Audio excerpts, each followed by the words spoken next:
Pelo sinal da Santa Cruz, livrai-nos, Deus nosso Senhor, dos nossos inimigos, em nome do Pai, do Filho e do Espírito Santo. Amém. Meu Senhor e meu Deus, creio firmemente que estás aqui, que me vês, que me ouves. Adoro-te com profunda reverência.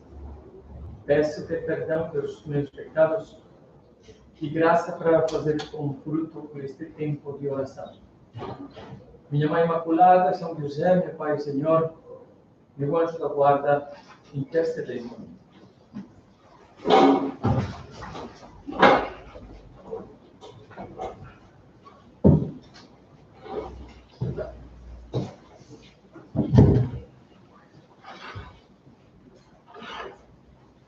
O tema do recolhimento do mês de setembro é, como está anunciado já no convite, unidade de vida. E o que significa essa expressão, unidade de vida, que, assim, numa primeira vista, talvez não captamos bem. Bom, unidade de vida significa ter uma vida só. Unidade de vida tem a ver com coerência, com ser a mesma pessoa em todos os lugares. É algo que na vida diária também é preciso viver, que existe uma doença que é de cunho psiquiátrico, sabemos muito bem que é a esquizofrenia, que é aquela pessoa que tem uma personalidade dupla, que se comporta como se fosse duas pessoas, né? Primeiro tem uma pessoa, depois é outra. Pois bem, é também uma doença espiritual, vamos dizer assim, espiritual, mas que tem a ver também com o dia a dia, com toda a nossa vida externa, diária. Bom, Nosso Senhor já nos dá um exemplo para que ele dirige os seus elogios. Os elogios ele dirige, por exemplo, aquele apóstolo que quando conheceu era Bartolomeu ou Natanael, que quando vê ele apresentado pelo seu amigo Filipe, que já era apóstolo, e vê Natanael se aproximar, diz aquelas palavras que nós já conhecemos muito bem: eis um verdadeiro israelita, no qual não há falsidade. Jesus fica emocionado, comovido, né, diante de uma pessoa assim. Jesus conhecia a alma da pessoa, uma pessoa que é coerente, não há falsidade, não há duplicidade nele. Ou quando, referindo-se a João Batista, diz aquelas palavras: o que fostes ver no deserto, que era onde estava João Batista? Um caniço agitado pelo vento. Nós já sabemos que uma pessoa que vai, depende da direção do vento, né? Quando um se comporta de uma maneira, depende do que se fala aqui, ele tenta sempre agradar. E isso precisamente é uma falta de caráter, uma falta de personalidade, enfim, uma pessoa que não é coerente. Coerência e unidade. E é curioso que quando Jesus também, vamos dizer, que recebeu, sim, elogios, mas teve uma vez que Jesus foi interpelado pelos seus adversários, e fizeram uma pergunta e o trataram dizendo um elogio verdadeiro, mas que tinha uma dupla intenção. Quando os fariseus enviam uns deles e diante de Jesus e falam assim, começam assim: mestre, sabemos que és verdadeiro e ensinas o caminho de Deus em toda a verdade, sem te preocupares com ninguém, porque não olhas para a aparência dos homens. Mestre, nós sabemos que você é uma pessoa que sempre fala a verdade, que não se deixa levar, né, não quer agradar as pessoas. é uma pessoa que tem essa unidade de vida, né? E depois fazem a pergunta que é para pegá-lo, uma espécie de armadilha, aquela famosa, devemos pagar tributo ao César ou não? E Jesus já sabemos como ele sai. Bom, essa unidade de vida não é algo, diríamos, longe de nós. Nunca me coloquei essa questão. Eu não sei se tem muito a ver comigo. Bom, tem muito a ver comigo, com todos nós, porque já essa divisão, essa duplicidade já existe dentro de nós. Existe, por natureza, porque nós temos uma natureza ferida. E essa divisão interior, e que, portanto, é a primeira unidade que nós devemos conseguir, uma unidade interior, essa divisão interior está muito bem expressada em umas palavras de São Paulo, quando ele fala dele. E diz assim: porque, segundo o homem interior, eu tenho prazer na lei de Deus. Quer dizer, eu gosto da lei de Deus, mas vejo nos meus membros outra lei que se opõe à lei do Espírito e que me faz escravo da lei do pecado que está nos meus membros. E depois diz: o bem que eu quero fazer, não faço.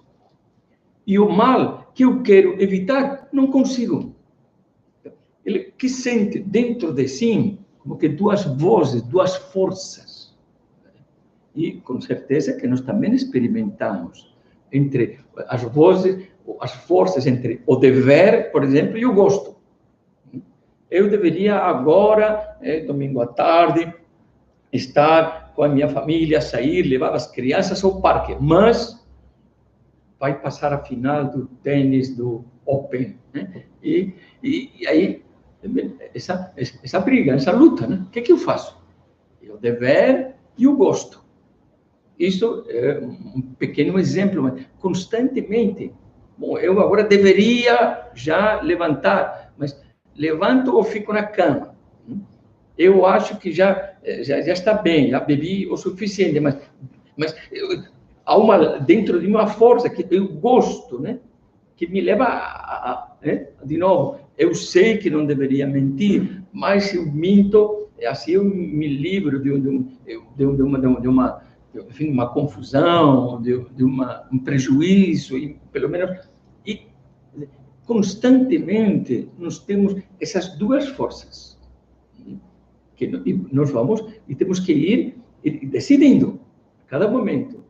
Escolhemos o caminho da verdade, ou escolhemos o caminho mais fácil? Fugimos da dificuldade, ou fazemos o dever, ou nos deixamos levar pelo meu gosto e pela minha conveniência? Isso por quê? Porque, como consequência do pecado original, de origem, esse pecado de Adão e Eva, deixaram o nosso interior, que faltou, está descomposto, descontrolado, fora do eixo. E o que deveria ser, e era antes do pecado, que toda a sensibilidade, as emoções, os sentidos, obedeciam ao que a razão via como verdadeiro, e a vontade nos levava a fazer o bem. E isso é conformidade com o que Deus queria. Então, a vontade de Deus, eu vejo com a minha inteligência, eu quero com a minha vontade, todas as minhas emoções vão atrás do dever, de fazer o que é certo e da verdade. Com o pecado original, tudo ficou fora do eixo.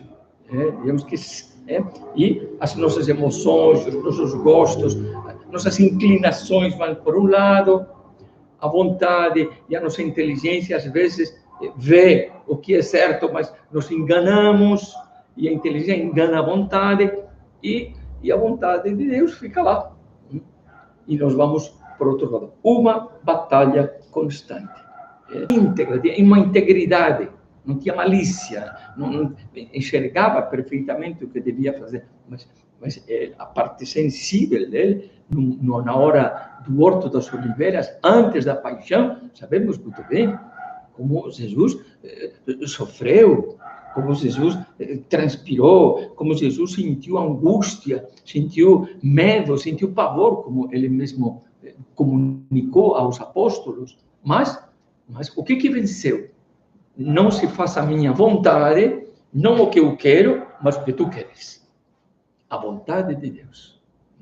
E aí, nós temos como, nós devemos ter como luz, né, que nos ilumine, um referencial da nossa vida, é a vontade de Deus. O que Deus espera? O que Deus quer? E, claro, e nós temos que saber, não adivinhar, descobrir, ir descobrindo. Essa luta, ou essas forças, estão descritas muito bem, muito claramente em Sulco, quando São José Maria diz: na tua vida, na vida de todos nós, há duas peças que não se encaixam: a cabeça e o sentimento.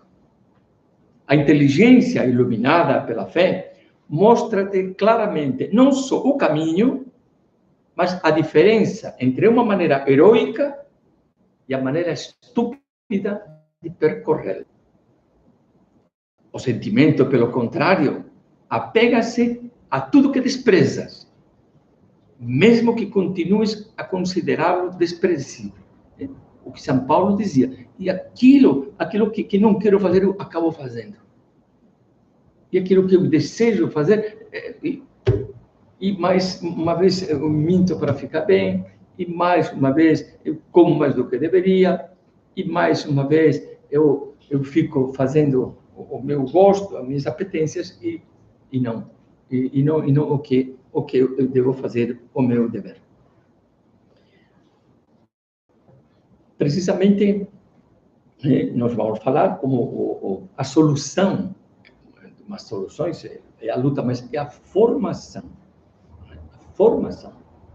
Precisamente, todos estes meios que nós temos aqui agora, o recolhimento, a direção espiritual, a luta interior, a oração, o retiro, né? Tudo isso vai conduz a conseguir a unidade de vida, o fim da nossa formação. É a unidade de vida. Ser uma pessoa íntegra, ser uma pessoa coerente, ser uma pessoa que, à base de luta, conseguiu novamente colocar no eixo, né? No mesmo eixo, a cabeça, os sentimentos, as emoções e os sentidos. E tudo isso olhando, alinhado com a vontade de Deus. Por isso, eu dizia umas palavras que São José Maria pronunciou numa homilia famosa no ano 1967, e mas se refere a anos atrás, quando começou, né, a obra, começou a formar pessoas jovens, e dizia assim: eu costumava dizer àqueles universitários e aqueles operários que me procuravam lá pela década de 1930, que tinham de saber materializar a vida espiritual. Queria afastá-los, assim, da tentação tão frequente nessa época e agora, anos 60 e agora 2020, essa tentação tão frequente de levar uma vida dupla. A vida interior, a vida de relação com Deus, por um lado, e por outro, diferente e separada, a vida familiar, profissional e social, cheia de pequenas realidades terrenas. Eu rezo, mas depois eu engano nos negócios. Eu rezo, mas depois não cuido dos meus filhos, né? Eu rezo, mas não vou bom exemplo. Porque uma coisa é a vida, uma coisa é a vida espiritual com Deus, depois a vida do dia a dia é outra coisa. E continuava. Não, meus filhos, não pode haver uma vida dupla. Não podemos ser como esquizofrênicos se queremos ser cristãos. Há uma única vida, feita de carne e espírito. E essa é que tem de ser, na alma e no corpo, santa e plena de Deus. Uma única vida. Você me dirá, mas como é difícil isso? Tudo é difícil nesta vida. E a vida cristã é difícil. É tão difícil que por isso nós contamos com a ajuda constante de Deus através da sua graça. Porque sozinhos não conseguiríamos. Então, esse é o primeiro campo, a nossa unidade pessoal, interior. Um segundo campo é o ambiente interior, quer dizer, o que nós pensamos, as nossas convicções, a maneira como nós queremos viver, segundo a doutrina da igreja, etc., e o ambiente externo. O ambiente externo.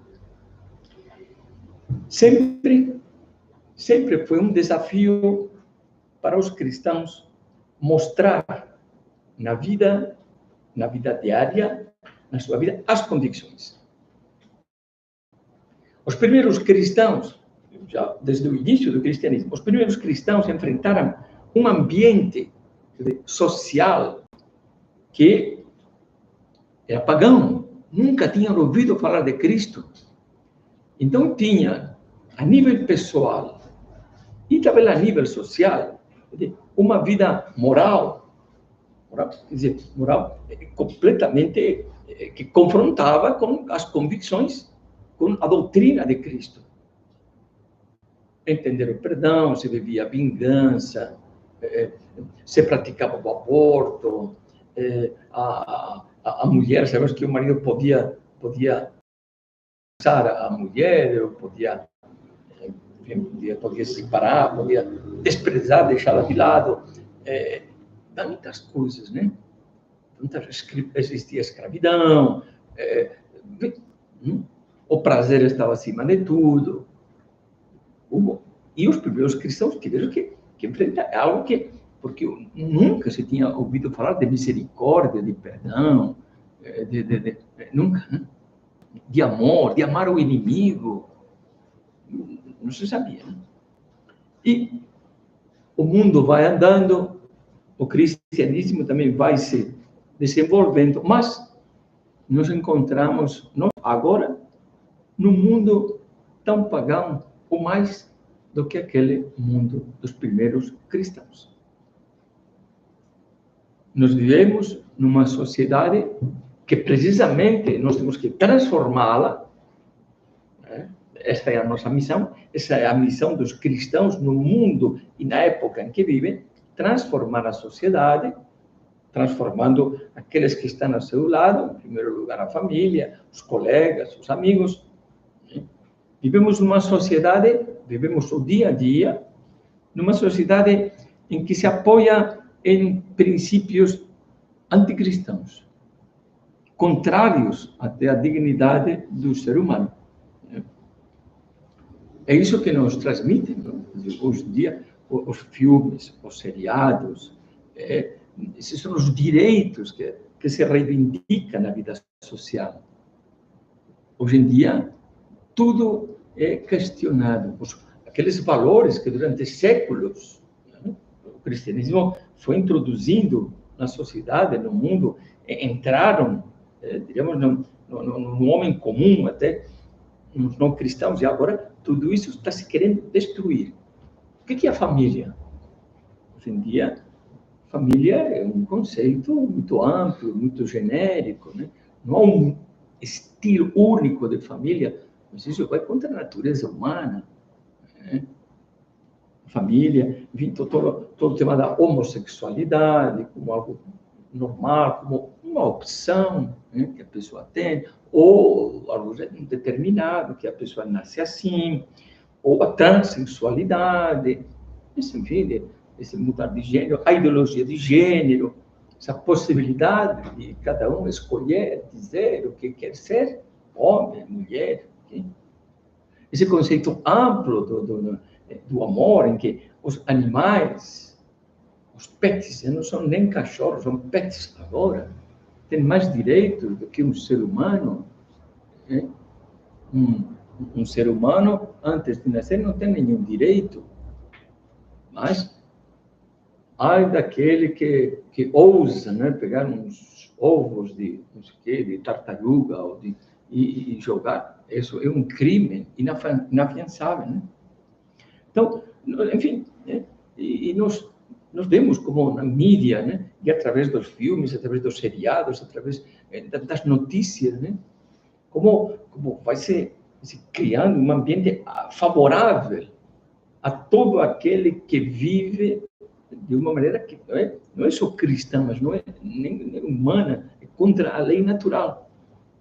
É o contrário. E se cria todo um ambiente de pressão muito grande, essa ditadura, que se condena quem pensa de modo diferente.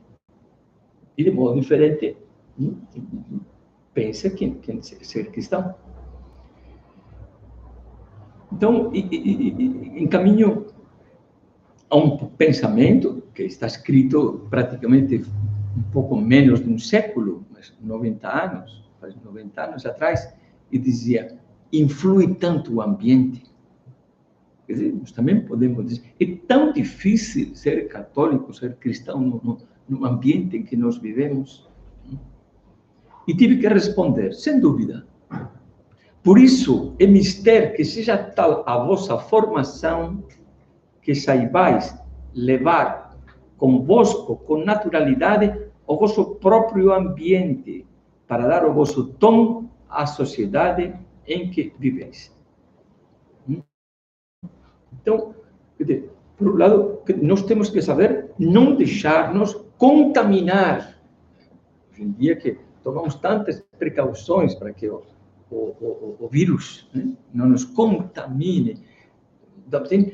Não temos que, em primeiro lugar, temos que viver unidade de vida, procurando que não nos contaminar com todos esses vírus anti-humanos, anticatólicos, anticristãos, que ferem a dignidade humana e que vão se espalhando. Então, que livros que eu leio, que revistas, que notícias que eu me detenho a ver, aquelas notícias meio morbosas, né, que tem que seriados que eu assisto, seriados que vão elogiando, promovendo o divórcio, a separação, a terceira união, a quarta, em que aparecem personagens transexuais, homossexuais, e nós assistimos, não, isso não faz mal, não faz mal, e tudo isso vai entrando como por osmose, né? Vai entrando. Aquilo que, num primeiro momento, nos chocava, depois vamos achando, somos assim, normal. E entra essa palavra, é preciso ser tolerante, né? E com isso, ser tolerante significa que tudo dá na mesma. Entramos de cabeça, né? Nesse relativismo, já não existe a verdade. Não será que nós somos, que a igreja é meio radical demais? Né? Será que não pode? Temos que adaptar-nos. Antes era assim, agora já é diferente. Então, e para isso nós precisamos o que? Nós precisamos da formação. Primeiro, dar testemunho. Dar testemunho. As coisas não mudaram. Dar testemunho de que nós vamos na missa, de que rezamos, de que somos católicos. Né? Viver de acordo com a doutrina católica. E viver os ensinamentos da igreja. E depois, essa necessidade de formação. Formação. Poderíamos dizer que nós vivemos numa guerra. E quando um soldado, enfim, vai numa guerra, primeiro precisa um treinamento. Senão ele não vai saber o que fazer com um fuzil, né? Não vai saber o que fazer quando vem as bombas, não sabe se... enfim, não sabe nada. Tem que ter um treinamento. E nós também precisamos de um treinamento. Treinamento que é a formação. Conhecimento da doutrina, o que a igreja ensina. Não para ficar discutindo, mas para a gente ter convicções, estar convencido daquilo. Esta formação, isto que estamos fazendo aqui, isto não é um luxo, não é para poucos, é o mínimo que qualquer cristão deveria ter, dedicar um tempo a isto, e a fazer uma leitura, e fazer um retiro, e assistir a aulas de doutrina, e ir lendo livros que nos vão ensinando mais a doutrina. Por outro lado, forma parte desse treinamento e da formação, o alimento, a vida espiritual. Não seguimos uma ideologia, não seguimos uma moral, um modo de comportar-nos, tem que ser assim, tem que se comportar, não pode fazer isto, aquilo, outro. Nós seguimos uma pessoa, seguimos Cristo, somos cristãos, discípulos de Cristo, somos filhos de Deus, Deus é nosso Pai. E é preciso ter essa amizade com Cristo, essa amizade com Deus Pai. É preciso dedicar uns minutos diários a conversar com Deus, a conversar, a contar as nossas coisas, a ver junto com Deus e meditar o Evangelho e a vida de Cristo para imitá-lo. Tudo é algo que nós precisamos fazer, que deve ser algo normal, que não é nenhum excesso. Né? Viver no mundo de hoje não é fácil. Não é fácil. Não é fácil viver a fé no mundo de hoje. Mas nós não podemos encolher-nos.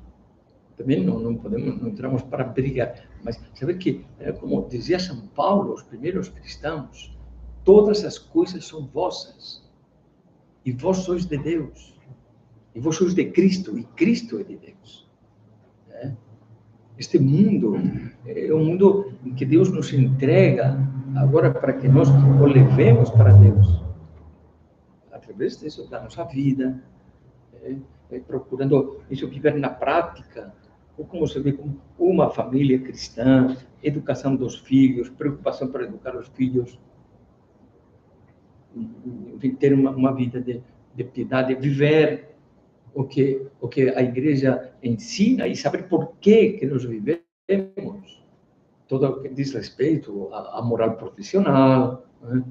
Que tem que viver aí, os cristãos, na hora dos negócios, na hora do comércio, onde for, um advogado, um engenheiro, um médico, o que for, né?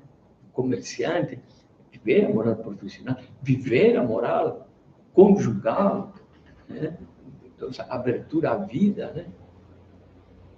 Saber todo o valor que tem a sexualidade, que é uma questão de amor, né?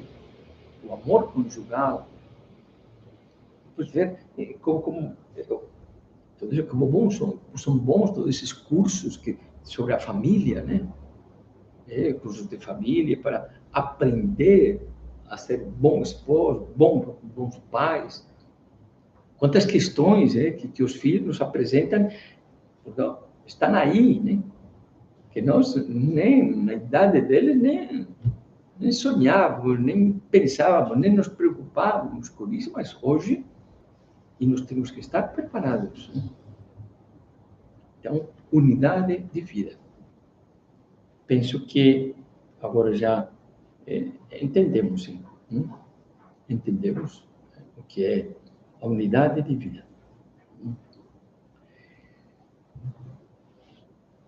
É bom que nós pensemos e peçamos a Deus e a Cristo que nós queremos ouvir também, que se Cristo nos olha como nos está olhando agora do sacrário, Cristo nos olhe e possa dizer, assinalando a cada um de nós, Olha, aqui está, este é um verdadeiro cristão. Nele não há engano, não há dolo, não há simulação. Pelo menos ele se esforça por ser assim, por ser de uma peça, por viver essa integridade, por ver em tudo a vontade de Deus. E terminamos dirigindo-nos a Nossa Senhora. Ela tinha esse foco na sua vida. E por isso, quando o anjo lhe propôs ser a mãe de Deus, lhe ofereceu, lhe mostrou a tarefa, a missão que tinha que cumprir aqui na terra, ela simplesmente, o que ele disse, eis a escrava do Senhor, faça-se em mim segundo a tua palavra, que seja feita em mim a tua vontade.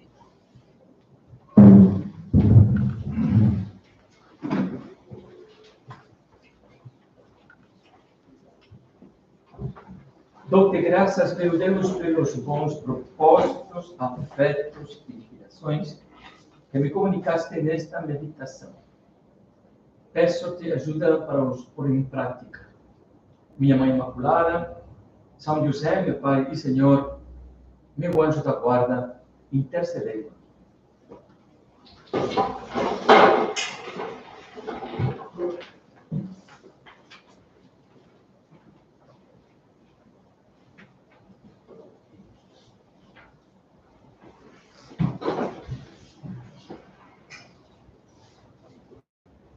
Exame. Ato de presença de Deus. Captei bem o exemplo da vida oculta de Cristo.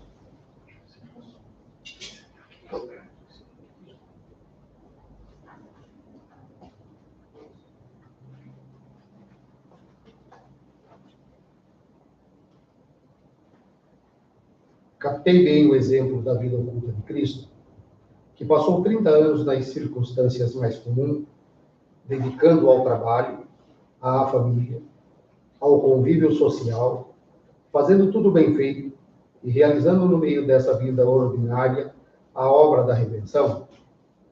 Vejo claro que Deus me diz, através disso, como ensinava São José Maria, que é na vida diária que posso e devo santificar-me.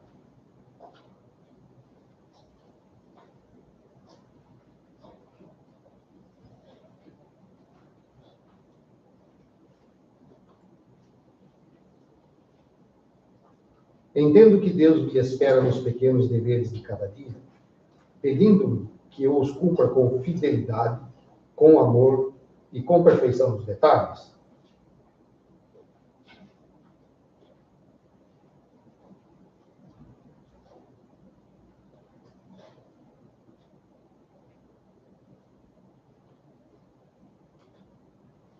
Vejo com alegria que as pequenas coisas cotidianas, quando são feitas com amor, se tornam grandes e enchem a alma de felicidade.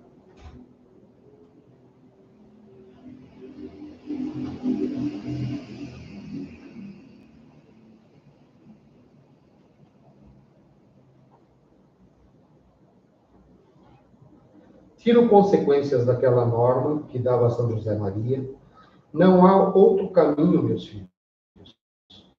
Ou sabemos encontrar o Senhor na nossa vida de todos os dias, ou não o encontraremos nunca.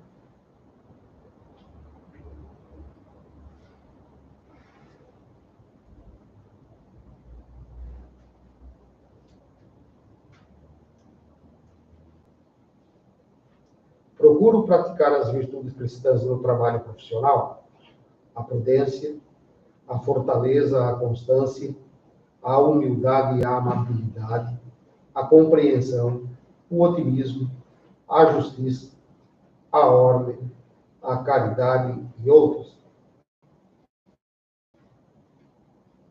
Encaro as dificuldades do trabalho com espírito de fé, com esperança, com confiança na providência de Deus.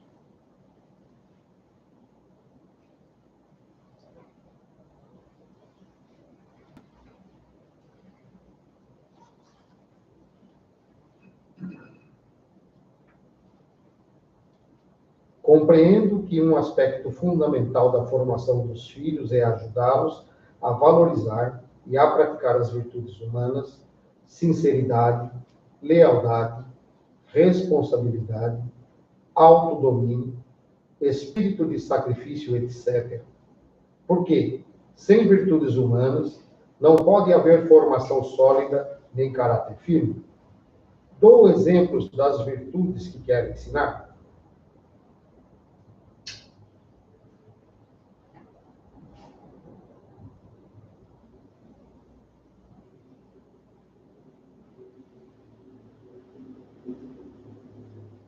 Estou atento às exigências do trabalho bem acabado, da amabilidade, da ordem material em casa, do espírito de serviço com os outros, lembrando-me de que, como dizia São José Maria, as almas grandes têm muito em conta as coisas pequenas.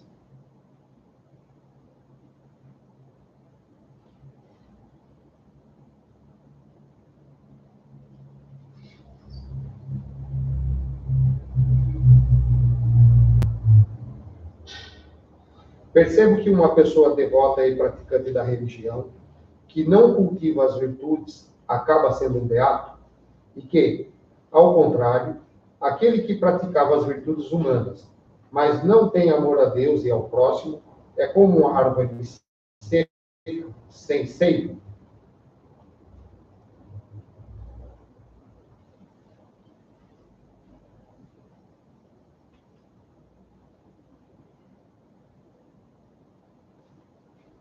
Lembro-me que São Paulo diz que, sem o amor e a graça de Deus, todas as coisas boas que fazemos ficam vazias, como um bronze que soa ou um símbolo que retine.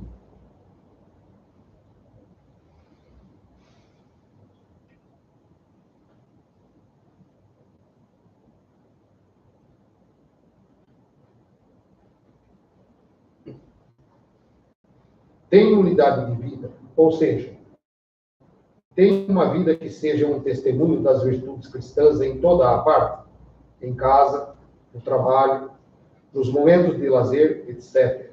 Sem distinções, sem ter como que uma dupla personalidade. Sou o mesmo em todos os ambientes.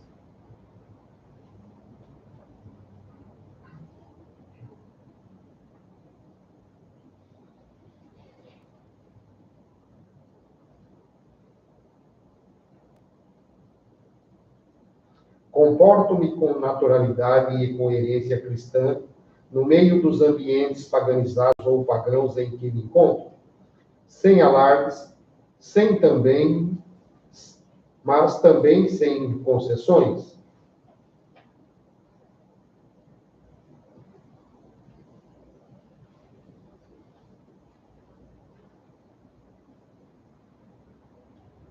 Ato de contrição.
Pelo sinal da Santa Cruz.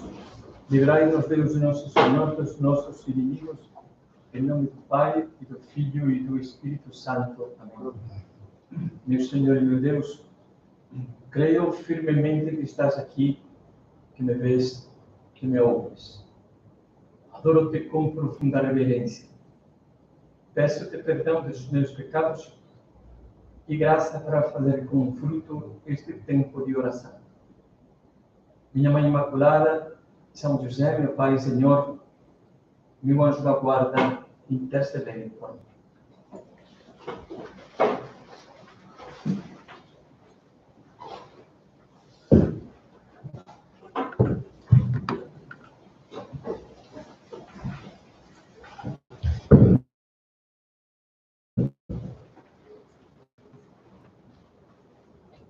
Como ir adquirindo essa unidade de vida? Como fazer em que dentro de nós, todas essas peças, né, que estão fora do lugar, desde a nossa parte superior, né, espiritual, a inteligência, a vontade, como toda a nossa parte sensível, a vida emocional, a vida afetiva, as nossas inclinações, nossos impulsos, como fazer com que tudo isso se entre no eixo, se coloque no seu lugar e não cada uma delas não puxe de um lado para o outro. Aí está precisamente as ferramentas que nos ajudarão a adquirir essa unidade, essa integridade, essa unidade interior, que são as virtudes. As virtudes. Mas as virtudes não são algo teórico, diríamos, as virtudes não são simplesmente um tema acadêmico para estudar, mas que nós podemos aprender essas virtudes olhando para duas criaturas, duas pessoas que podem nos ensinar, Jesus Cristo e Nossa Senhora. Por quê? Porque Jesus Cristo e Nossa Senhora são dois seres, e que eles têm essa harmonia que nós não temos. Primeiro porque Jesus Cristo é Deus. É homem, mas é Deus. E, então, ele não tem essa inclinação ao mal que nós temos, não tem essa concupiscência, que também é consequência do pecado original, que é um desejo, uma inclinação desordenada ao prazer, ao egoísmo, a nós mesmos, e também Nossa Senhora, porque, apesar de ser um ser humano como nós, Maria, sabemos que foi preservada do pecado original, ela não teve pecado original, e, portanto, ela também tem isso que se chama esse dom da integridade interior, olhando para Jesus e para Maria.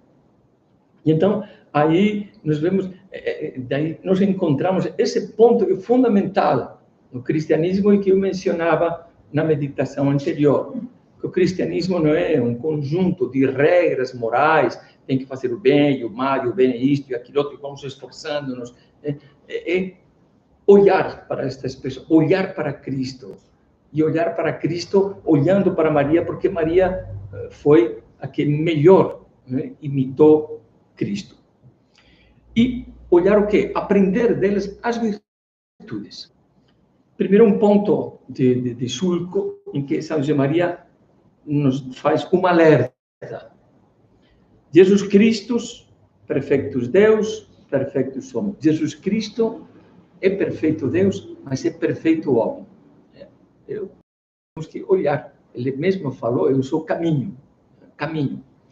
E diz, são muitos os cristãos que seguem a Cristo pasmados ante a sua divindade. O Jesus Cristo dos milagres, o Jesus Cristo, as coisas bonitas que ele falou, e assim por diante. Mas o esquecem como homem.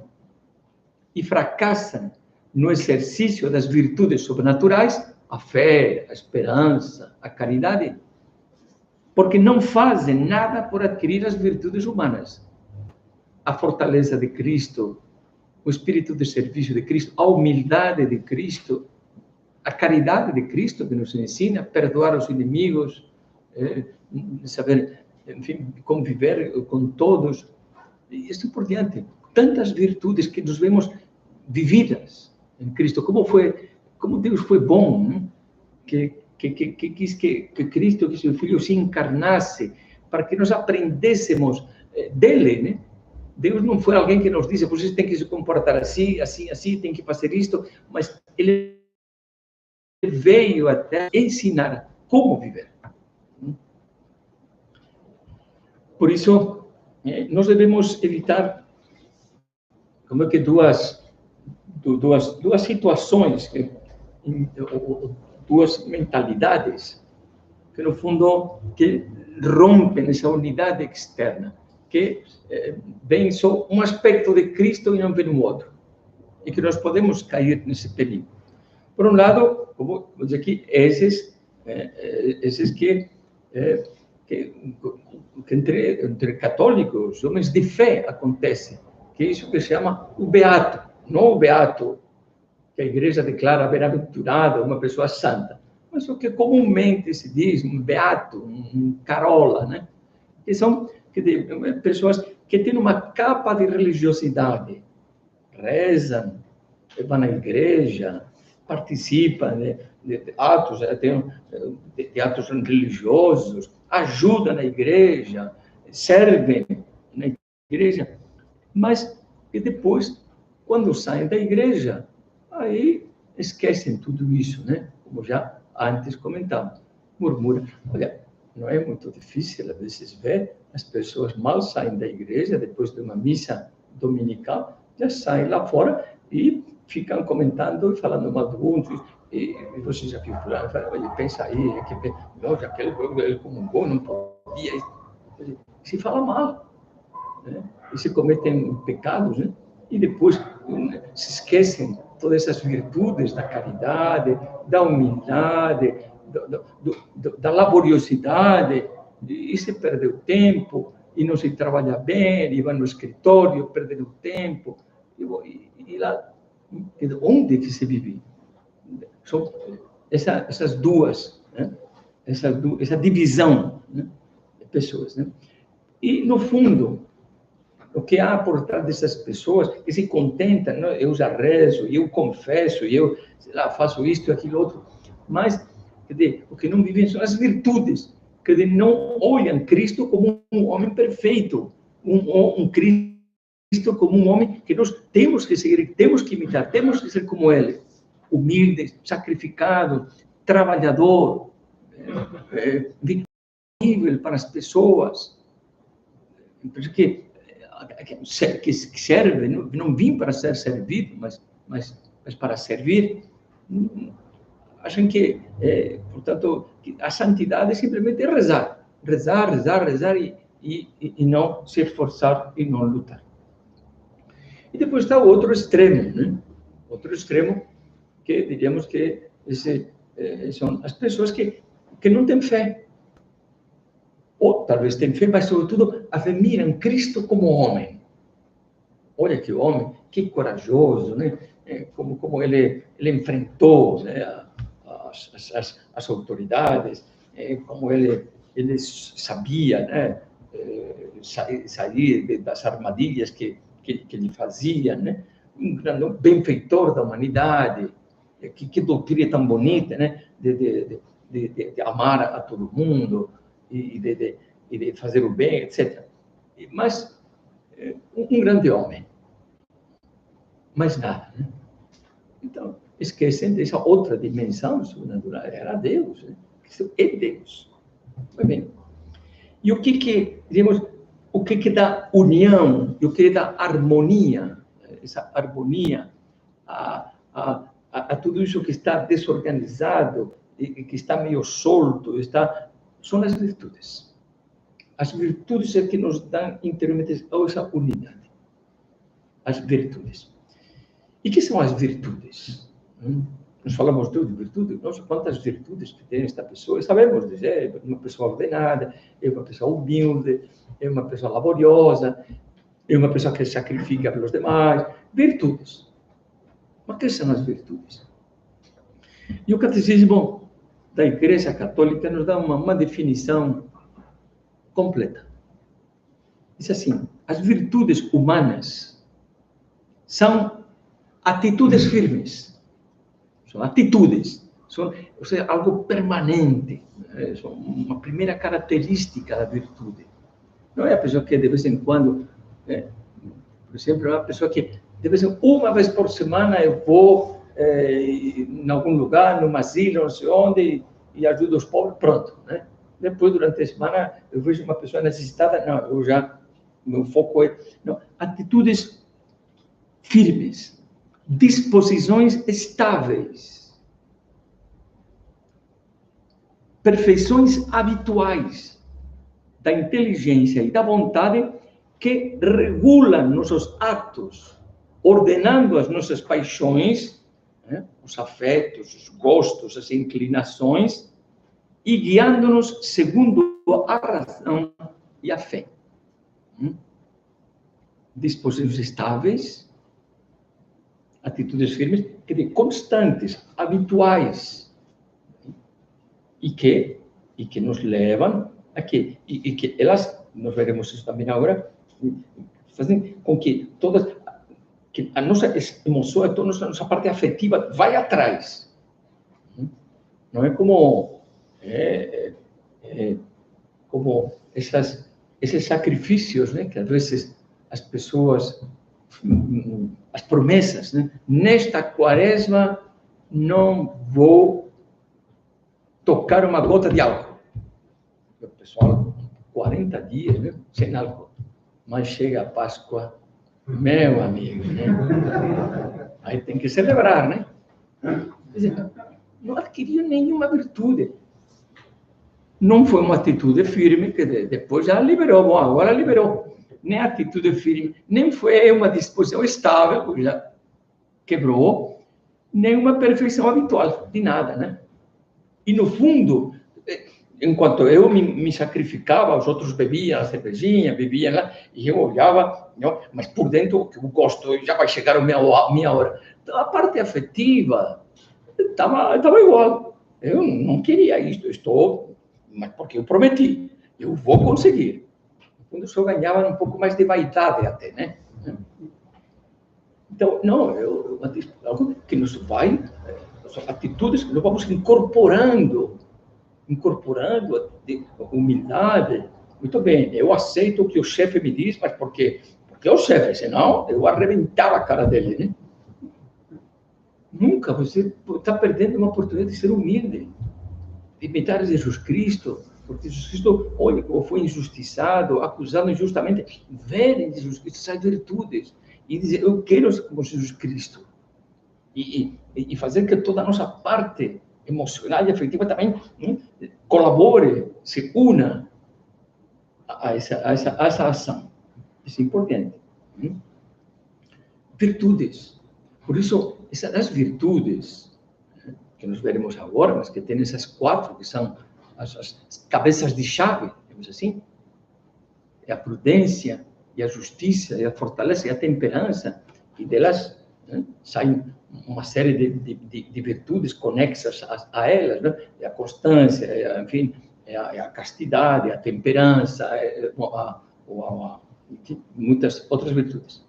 Mas essas virtudes têm que ser exercitadas em todos os momentos, e em todos os lugares, e em todas as atividades. Não é virtuoso aquele que trabalha num comércio, e, claro, o cliente sempre tem razão, né? Então, ele vai engolindo sapos.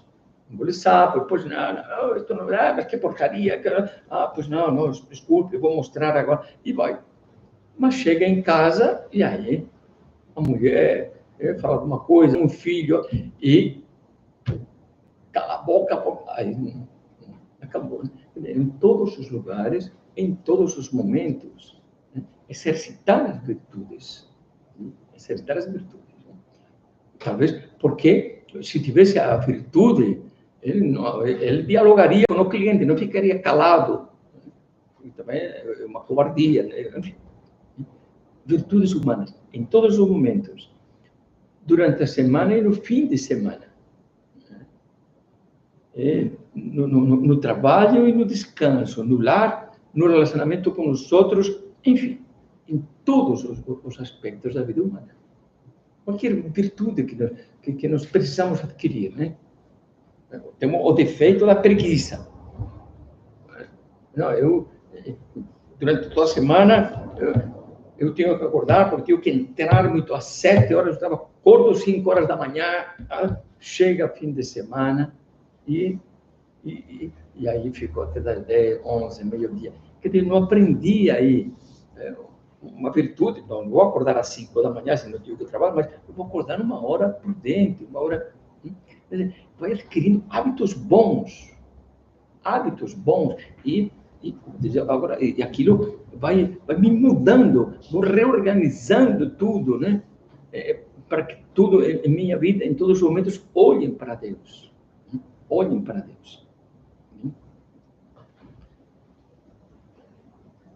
Virtudes humanas.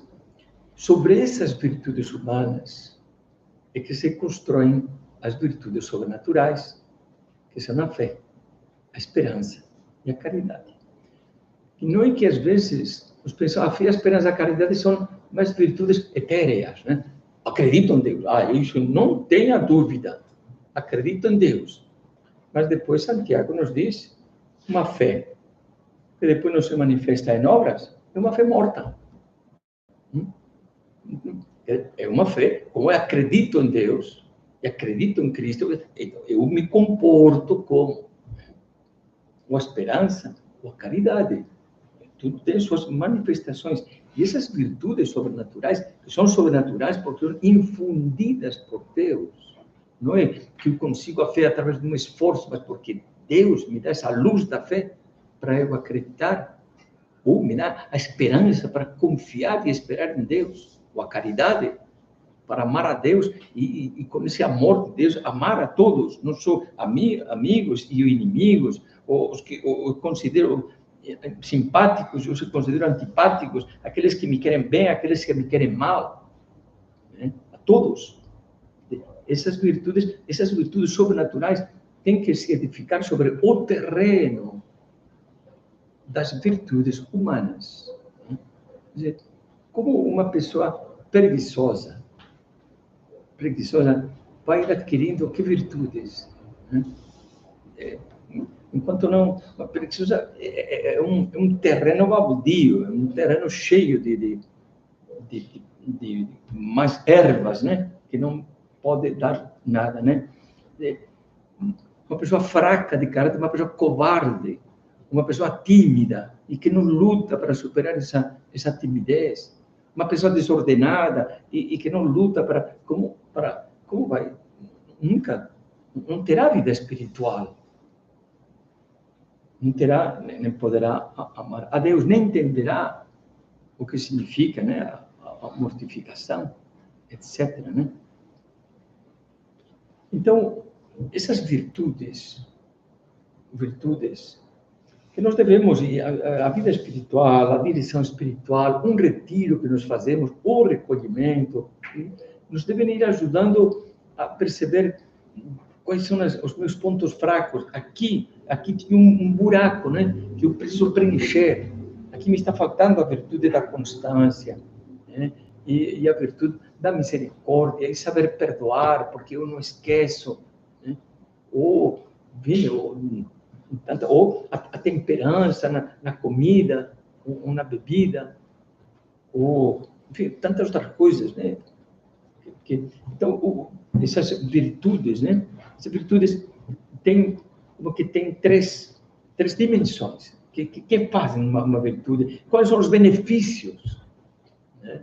Se eu agora começo a ser constante, a ser ordenado, a ser humilde, enfim, a ser compreensivo, a ser otimista, a ser alegre, se eu me esforço por ser alegre, se me esforço por ser positivo, se me esforço por ter a virtude do desprendimento das coisas materiais, o que eu ganho?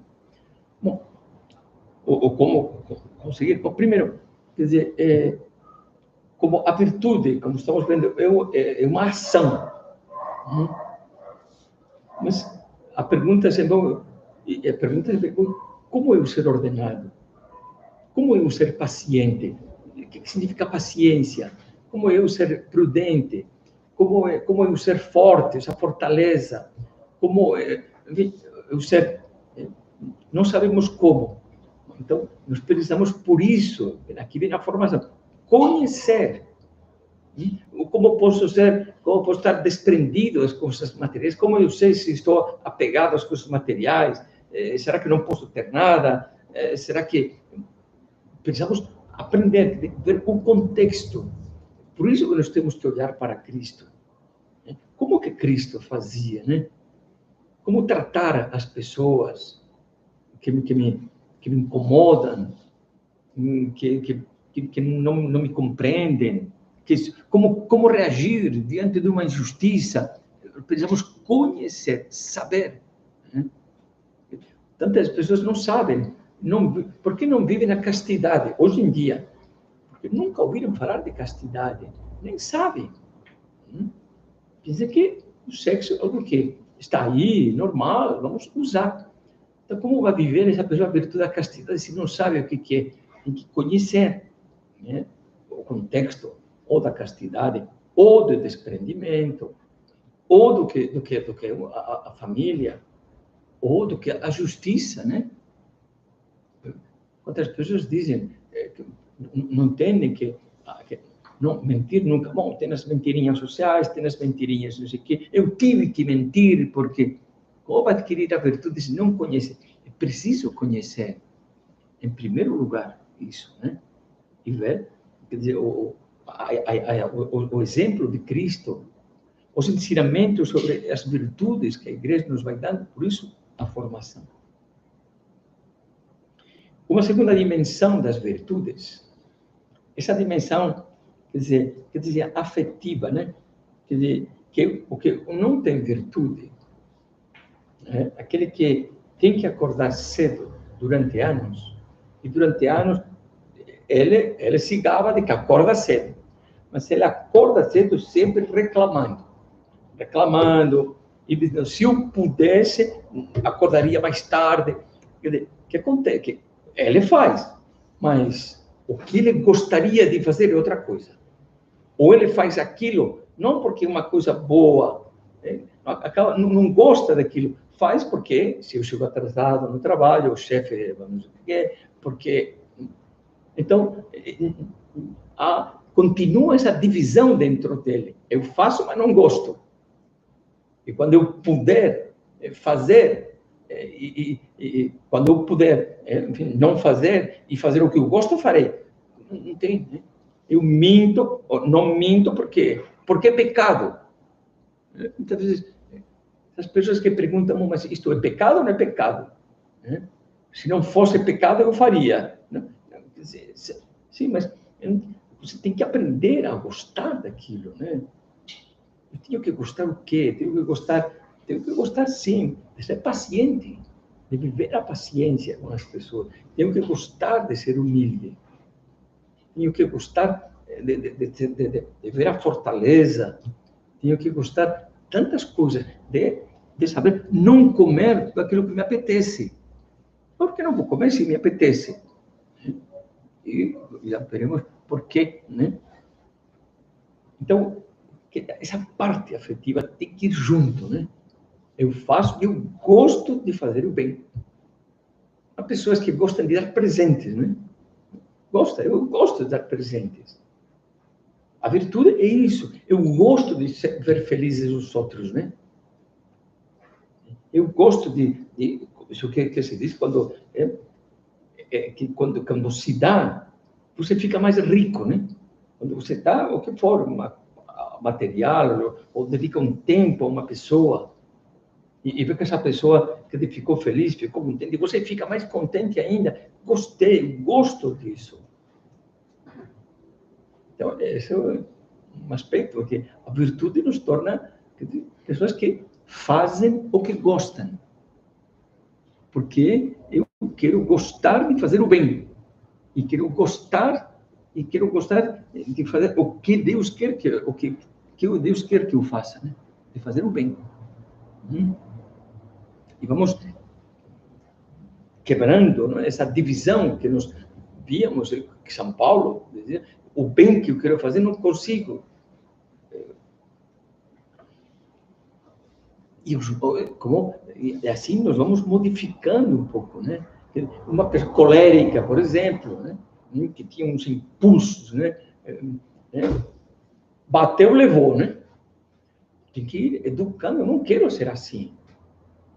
Hoje em dia também se diz, eu sou assim mesmo. Eu não quero ser assim. Então a virtude vai modificando o nosso modo de ser, aperfeiçoando, tirando impulsividade, tirando preguiça, tirando superficialidade que nós tínhamos. Né? Nós antes perdia o tempo assistindo bobagens, já consegui que não, né? Não gosto disso agora, não gosto. Então as virtudes vão nos modificando, né? Vão nos aperfeiçoando, vão transformando aquilo negativo em algo positivo. E a virtude, em terceiro lugar, nos vai gerando em nós uma predisposição para o bem, uma facilidade para o bem, para fazer o bem. Já não custa falar a verdade, não custa. Fui me habituando, falei a verdade, agora eu falo a verdade, não custa viver a pontualidade, levantar na obra, ser ordenado, ser humilde, ser paciente, dá uma facilidade, não é um gosto, uma facilidade para fazer. E, sobretudo, as virtudes nos tornam pessoas livres. Pessoas livres. Ou seja, o que é a liberdade? Bom, a liberdade consiste em fazer boas escolhas, né? Uma pessoa preguiçosa, todos nós percebemos, é escrava da preguiça. Não é que ele, eu não acordo você porque eu gosto de ficar aqui, mas você, o dia que você quer levantar, não consegue. Quer dizer, o vício cria uma dependência. O álcool cria uma dependência. Quando você quiser, cria uma dependência de algo, de cigarro, ou de droga, de algo forte, de sexo, de internet. Você, quando quer sair, não consegue. Já não é mais livre, é escravo. Né? Escravos do pecado. O pecado nos torna escravos. E a verdade e o bem e a virtude nos libertam, nos tornam livres. Quem manda aqui sou eu. E sou capaz de dizer, mas agora eu poderia comer isto, gostoso, é bom, é gostoso, eu gosto, mas não vou comer. Eu tenho a liberdade de dizer que não como. E agora eu como sim. E assim por diante. As virtudes nos libertam, né? As virtudes nos libertam. E assim, o que nós vamos conseguindo com isso? Não vou dizer sem perceber. Nós vamos assemelhando-nos cada vez mais a Cristo.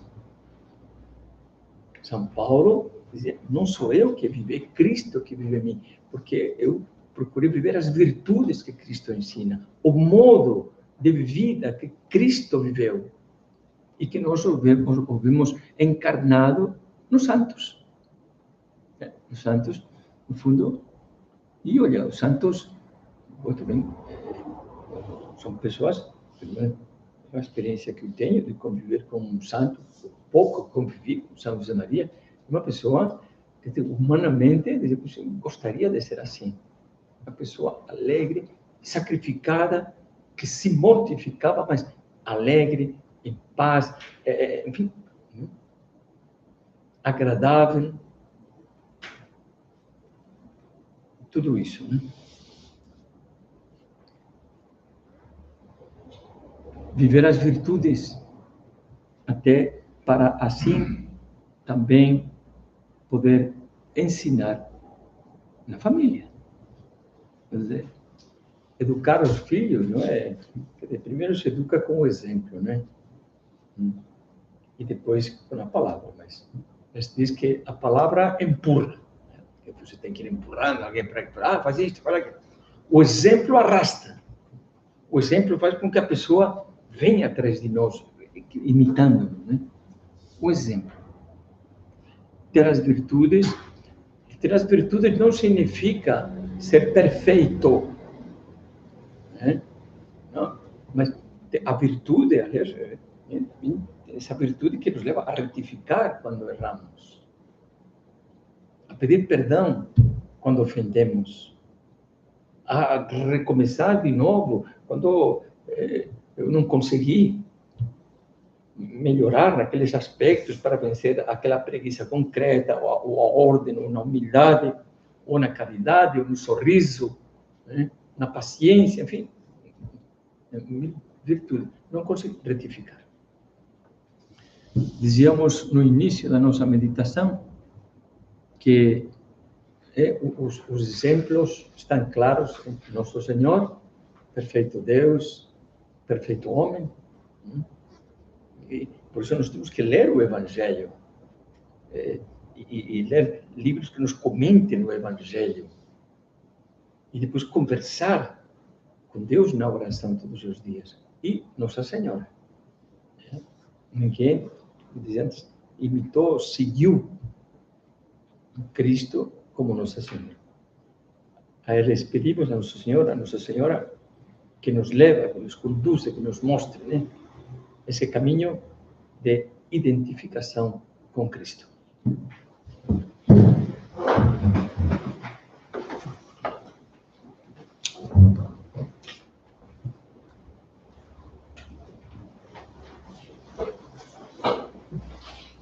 Dou-te graças, meu Deus, pelos bons propósitos, afetos e inspirações que me comunicaste nesta meditação.